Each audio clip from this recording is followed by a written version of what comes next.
थे केले, ये देखिए ऐसे पतले पतले काटे हैं, ये देखिए। और तेल चढ़ा है, इनके चिप्स बनाने जा रहे हैं।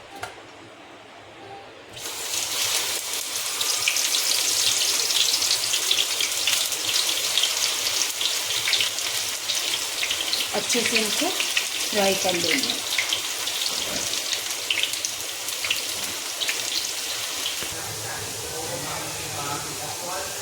ये देखिए तेल बहुत अच्छा गर्म हो जाना चाहिए, तब केले के डालिएगा। ये देखिए अच्छे फ्राई हो गए, कड़क हो गई फ्राई।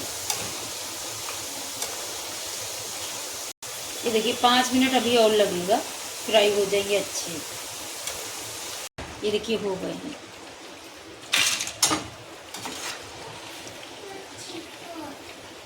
इसको निकाल लेंगे, फिर इसमें नमक डालेंगे।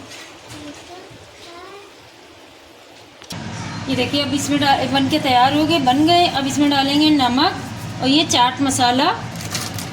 ये देखिए चाट मसाला डालेंगे।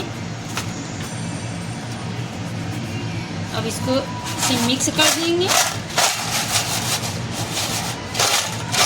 ये देखिए बन के तैयार, केले की चिप्स बन के तैयार हो गए।